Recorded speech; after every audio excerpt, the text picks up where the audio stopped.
Hey, I'm Ross. I'm the pastor of HeavenEarth Church, and I want to tell you about the best kept secret in all of the Bible. I'm filming this outside where you're going to hear the sound of lawnmowers and kids and cars because church is nowhere else but right in the middle of life. Which is why I want to tell you about the best kept secret in all the Bible that's not supposed to be kept at all. It's supposed to be received by everyone right in the middle of life, for the sake of life, for the sake of new life. But first, you gotta breathe, because the best kept secret is about breath. So take a big, deep breath in, so big that it strains your chest.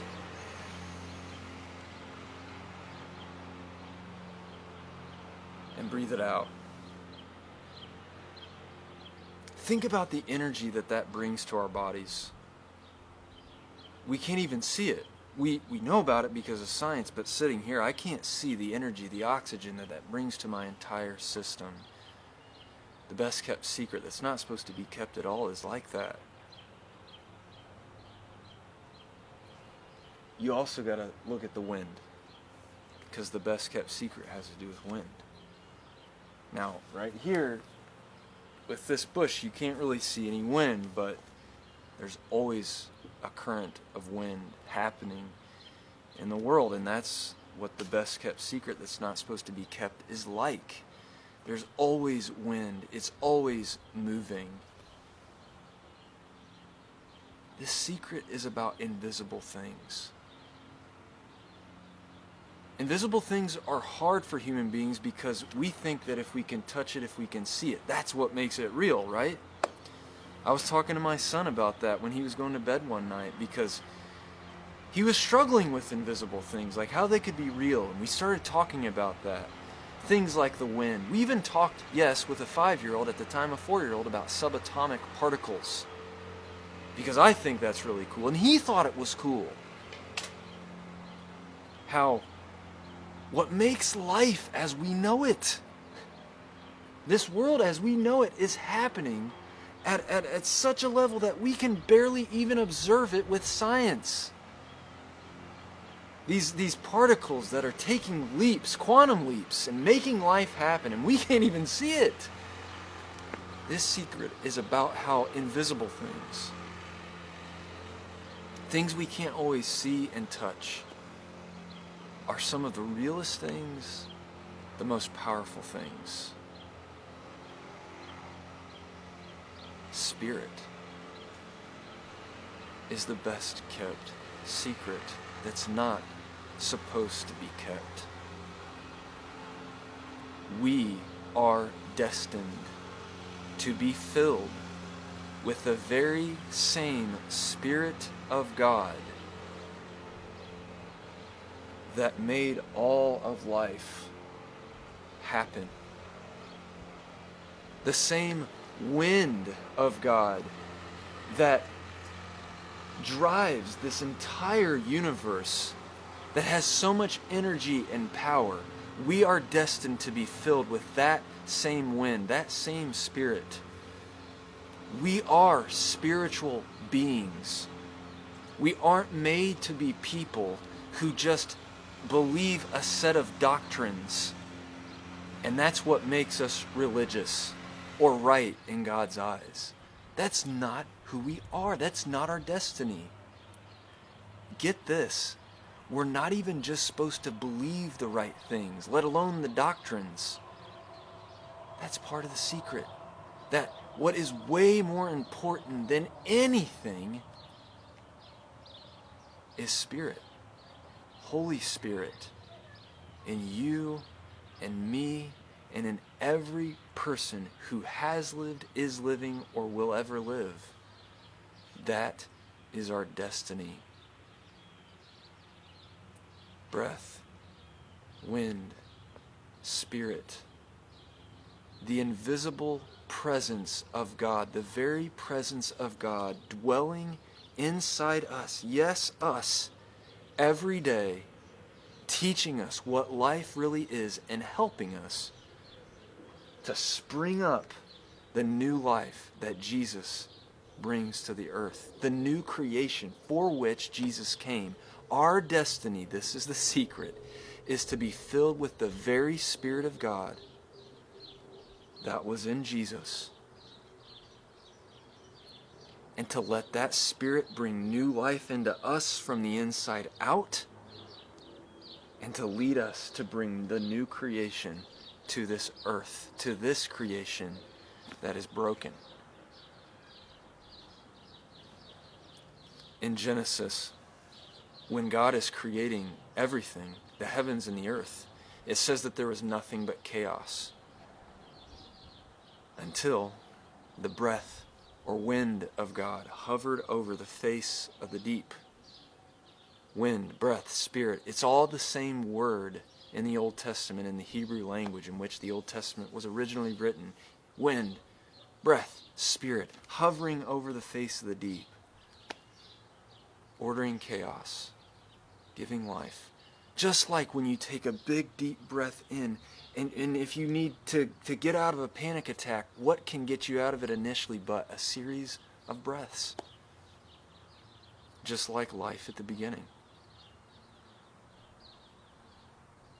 Throughout time, in the Old Testament, God's personal presence, as the Bible Project video talks about Spirit, God's personal presence filled up certain people and helped them to carry out certain missions for God.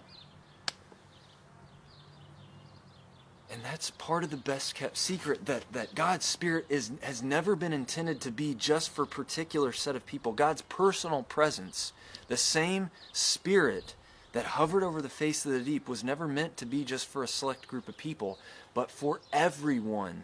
And the secret is Jesus came to light that flame in all of the earth, to bring God's Holy Spirit to every single person living, so that they'll really live as God defines life, and that they will be ignited in their gifts and mission with Christ to bring the new creation to this broken earth, to bring the kingdom of heaven to earth, as we always talk about, which is the point of everything, the series we just talked about. We know that this secret is not meant to be kept because of the story I'm going to close with. We know that God's dream, God's plan, is to restore all of the earth, to bring God's light to all of the earth by filling people with Holy Spirit because of this story. We know that the point of everything is not that people would be able to believe all the right things and that people could pass a Christianity 101 test, that people can just say the right prayers. No, the plan, the dream from the beginning is that the very same Spirit that hovered over the face of the deep in Genesis 1 at the very beginning, and the same Spirit that was in Jesus, is meant to be in us and everybody. We know that because of this story that I'm going to tell you about. It's in a book called Acts chapter 2, Acts of the Apostles. It's a book about the beginnings of Christianity, about the beginnings of the movement after Jesus. And what happens in this story is Jesus' followers are gathered in a place together.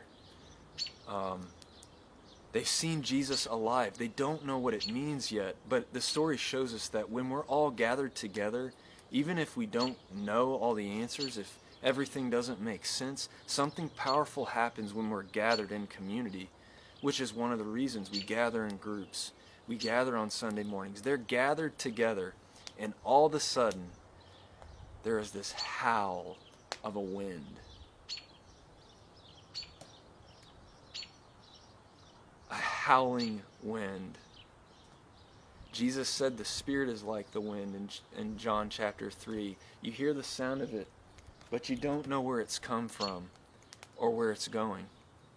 There's a howl of the wind. And all of a sudden, Jesus promised this would happen. It happened in Acts 1:8. He says this. It's a promise that he has. He says, "Rather you will receive power when the Holy Spirit has come upon you, and you will be my witnesses in Jerusalem, in all Judea and Samaria, and to the end of the earth." He promised it would happen, and then it happened. Listen to this. "Suddenly a sound from heaven, like the howling of a fierce wind, filled the entire house where they were sitting. They saw what seemed to be individual flames of fire alighting on each one of them. They were all filled with the Holy Spirit and began to speak in other languages as the Spirit enabled them to speak." There are people gathered from all these regions, everywhere. And they're risen, they're elevated to this new level of consciousness. It's weird. It's this invisible personal presence of God that's entered their system. It's like they're seeing life in a fourth dimension. I know it's weird. But like I said, invisible things are some of the realest, most powerful things. The invisible, real presence of God comes down like a fire and enters their system, and they have this new level of consciousness. They're really living. And people are looking on going, what is going on? They're seeing these Galileans,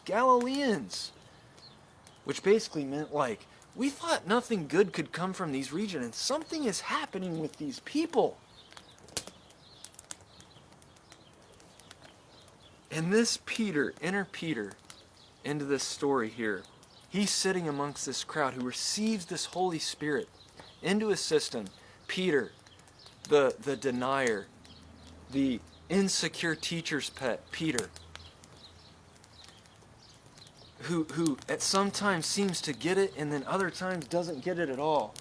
Peter, who denied Jesus 3 times in the end. This Peter gets up and says, listen to this. He stood with the other 11 apostles. This is verse 14 in chapter 2. He raised his voice and declared, "Judeans and everyone living in Jerusalem, know this.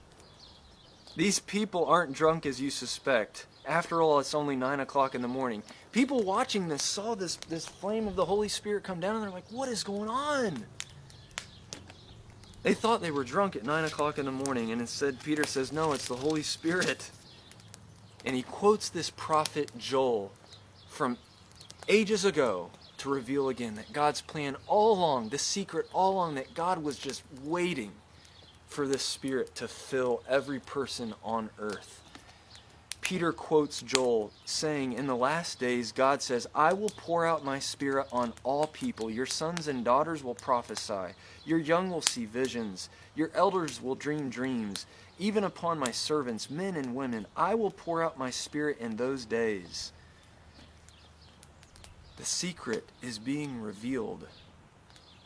God's plan all along to be present, filling every human being everywhere.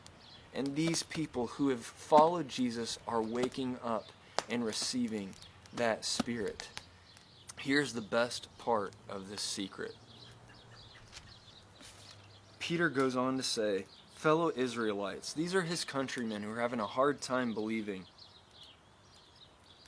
He says, listen to these words. Jesus the Nazarene was a man whose credentials God proved to you through miracles, wonders, and signs which God performed through him among you. You yourselves know this. In accordance with God's established plan and foreknowledge, he was betrayed. You, with the help of wicked men, had Jesus killed by nailing him to a cross. God raised him up. God freed him from death's dreadful grip, since it was impossible for death to hang on to him. Listen to what Peter's saying. Peter has received the Holy Spirit, the breath of God, the wind of God, the personal presence of God, as that Bible Project video talks about. But it's not just supposed to be wind and breath anymore. It's so visible as a fire. That same Spirit that enters into Peter is the same Spirit that descended on Jesus when he was baptized. It's the same Spirit that was with Jesus even as he was dead, such that death could not cling to Jesus. This Holy Spirit raised Jesus from the dead. And it's the same Spirit that Peter has It's the same Spirit that you and I are meant to carry deep in our bones, so that we also need not fear death, but also so that we, like Peter, the doubter, the insecure teacher's pet, the denier, who's now ignited in his gifts and is now standing up and declaring, the dream is that you and I too will receive this Spirit, be ignited in our gifts, and take our place in the new creation mission. What a cool dream. The next several weeks are going to be all about Holy Spirit, because I know it's not settled for you today, and it's not for me. We're going to be talking all about, so what? Like, how do we receive this Spirit? How do we follow Jesus, trust in Jesus, and receive and live by this Holy Spirit like Peter? To cultivate things like love and joy and peace and patience, kindness, goodness, gentleness, faithfulness, self-control in our lives. To take our place in the mission to bring the new creation to earth. This is the good news, that the same Spirit that raised Jesus from the dead is meant to live in you. The same Spirit that made all life possible from the beginning and makes new life possible forever and ever. That Spirit is meant to live in you and everybody around you until it covers the entire earth. Our bones are dry.